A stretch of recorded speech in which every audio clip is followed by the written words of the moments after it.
Welcome to this video on what I call the spiritual and personal development types. For purposes of our discussion here, there are three types of people who pursue personal development and spiritual development dynamics, just to use those labels to point to a variety of activities. Here are the three types. There's what I call the collector, there's what I call the doer, and there's what I call the transformer. Let's take a detailed look at each of these three types. And by the way, a key point is the three types apply to both what we would call teachers and students. Let's take a look at the collector. The collector goes from book to book, seminar to seminar, audio to audio.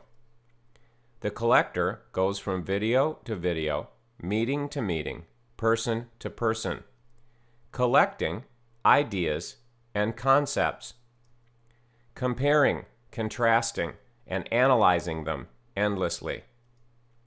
The collector thinks and talks about those ideas and concepts endlessly. Everything stays at a purely intellectual and theoretical level for the collector. The collector says that they want to change, fix, and improve their life. The collector says that the collecting is all about helping them to change, fix, and improve their life.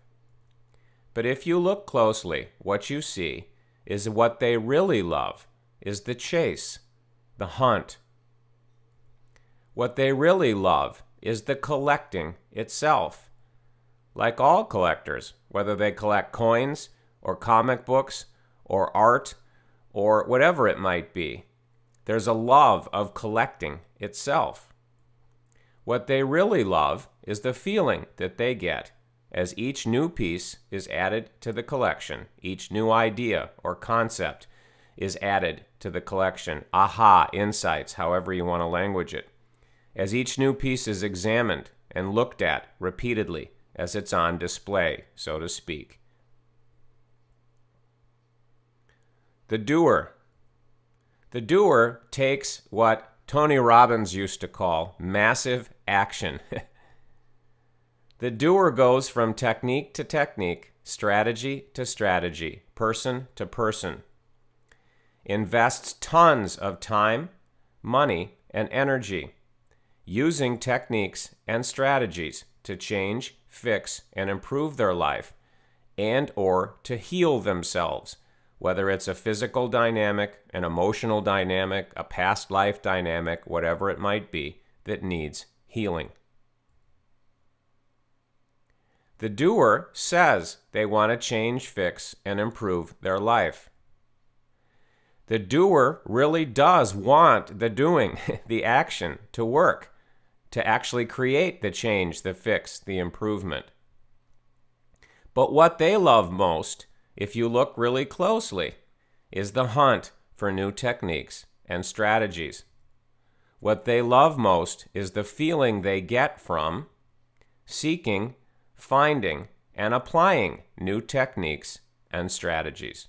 I want to make a few things very, very clear at this point about what I've said so far. First, there's nothing wrong or bad about collectors or doers. There's no judgment about it whatsoever.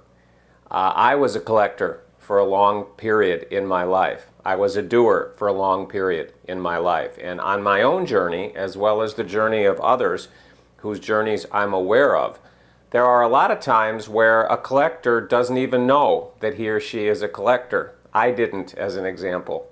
Doesn't know that he or she is a doer. Doesn't know that underneath what's really driving it is this love, this fascination, this passion for new techniques, and the fun and the feelings that come from applying them. There are also a form of doer who just simply, there isn't the passion to just do, and the fun from that. They just haven't yet found the right thing, so to speak, to do, which again was my story. Being a doer, not necessarily really just wanting to do, really wanting to make the changes, but just never finding the thing to do that would really work. And so I just wanted to make that clear. At this point, there's no judgment, and very often there are cycles. Someone's a collector for a while, then they're a doer for a while, or they're simultaneously a collector and a doer, and then ultimately have the opportunity to move into being a transformer. Now, collectors, whether you know you're a collector or you don't, doers, whether you know that you're a doer or you aren't, or there's the passion for the doing, or there's just not finding the right thing, whatever the scenario is, the net of it is, what generally happens for collectors and doers is nothing changes in their life at all. They collect. They say that they want to change, fix, or improve certain things, but none of those things get changed or improved, and there's just the forever collecting, the forever seeking, and nothing changes. Or the doer applies the techniques and nothing changes, or the changes don't last. Or a collector or a doer is able to make one thing change, and I'll illustrate this in a minute, or a couple of things change from the collecting, from the doing. But then even though that one thing gets changed or fixed or improved and goes away as a problem, as a target or whatever, then there's a never-ending assembly line of new things that we want to change, fix, or improve. So even though that one thing was handled, down comes another one. And so the overall quality of life doesn't change, even if one specific detail changes. And so this is often the net of it in the quest for truth with a capital T, in the quest for spiritual development, in the quest for personal development, in the quest to produce specific results, to change, fix, and improve specific things in whatever aspect of life there's the interest in. There's the collecting, there's the doing, there's not the changing. And if there's going to be the changing, if you're going to become a transformer, as you'll see, something's got to change. The transformer. Perhaps after being a collector, perhaps after being a doer, perhaps directly, the transformer ends up actually experiencing and knowing truth. Not temporarily, as a blip, but fully, completely, and permanently. Being a transformer.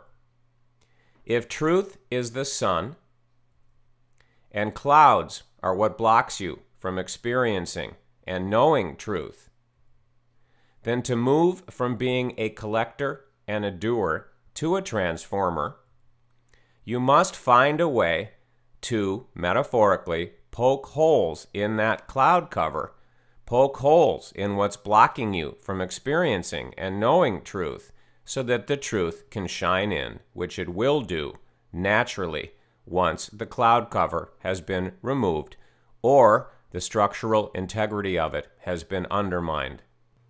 I want to illustrate the points that I just made visually here using this illustration, which refers to the unique way that I use what I call the sun and clouds metaphor. If you're not already familiar with how I use the sun and clouds metaphor, I invite you to go to my website, robertscheinfeld.com. There should be a link available to you wherever you're watching this video, and go to the teachings page. You'll see a button for that at the top of the website navigation bar, and watch the videos there. I promise you it will be well worth your time and effort. So here we have the sun, which represents who you really are, and also represents your ability to experience truth with a capital T, and everything that you truly desire with a capital T. Here, metaphorically, is the cloud cover that blocks you from experiencing the sun of who you are, truth with a capital T. And here is a metaphorical representation which I intentionally made black and white and dark, and even though you can't see it, the implication would be that since the sun has been cut off, it's also cold. This is the representation of how most of us live in what I call phase 1 of the human game, and to one degree or another in phase 2 until enough of the cloud cover is knocked out. So when we talk about doers and we talk about collectors, doers and collectors are running around in this dark, black and white, cold world, doing their collecting, doing their doing, whatever the techniques and the strategies are. And as I mentioned, it is possible that nothing at all changes in here in their daily experience, no matter how much collecting they do, no matter how much doing they do. Or the other possibility is that something will actually appear to change, either in what appears to be the outside world, in what I call the storyline, or something will change internally, be it an emotional change, a physical change, a body change, whatever it is. Something will change in here, but it's still blocked off. The sun of who you really are, the truth, is still blocked off by the cloud cover. And even if details change in here, and those changes last, nothing has happened in the cloud cover. So ultimately, the doing continues in here, the collecting continues in here, and there is no more access to the truth, to the sun, to the rays of the sun. There is no direct experience with a capital E or knowing with a capital K of the truth, because even though a lot of doing and collecting and perhaps some changing has taken place in here, no work was actually done in the cloud cover, so it continues to block a direct experience and knowing of the truth. The way that you become a transformer is by finding a way to actually get into the cloud cover, drill tunnels through it metaphorically, knock out chunks metaphorically, so that the sun of who you really are can shine through. That's how you become a transformer. It is impossible to become a transformer, being a collector or being a doer, if nothing actually gets you into the cloud cover. And some very deep and profound work is done there to knock it out, or at least to knock out big chunks of it. Being a collector can be a blast. It can be a lot of fun. Being a doer can be a blast. It can be a lot of fun. And either of those paths can be traveled in any way for as long as you want. No big deal, no judgment. If there is, however, a serious interest, just to use that language, a serious desire, a passion, whatever language you want to use, to become a transformer, to actually have a direct experience with a capital E and a direct knowing with a capital K of truth, then a different path has to be taken, that's all. You have to find a way, using my metaphor, to do some very deep and profound work in the cloud cover. You have to find a way to knock it out, poke holes as I illustrated, and allow the sun of who you really are, the sun of the truth with capital T's, to shine in. And I discovered a way to do that. Again, after having been a collector for a very long time, having been a doer for a very long time, seeking the way, although I didn't have the language or the metaphor of cloud cover at the time, but seeking a way to become what I now call a transformer. And I found that way. Now, when I found that way, I honestly didn't know if this was just a unique solution for Weird Robert, that couldn't be replicatable, that wouldn't help or support anybody else. I really didn't know. I've had a very unique journey, which you may already be aware of or you may not be. And when I then began to share it and to teach on it and to coach on it, I discovered that it was replicatable, that other people could duplicate what had happened to me in terms of drilling tunnels through the cloud cover, poking holes in the cloud cover, knocking out big chunks of the cloud cover, and being able to ultimately play in the sunshine, which is what I call phase 3 of the human game, and which is then having the direct experience of the truth with capital T's, the direct knowing of truth, and becoming what I've called here in this video segment, being a transformer. If you're brutally honest with yourself now, no games, no lying, no self-deception, brutally honest, are you a collector or a doer? And how badly do you want to be a transformer?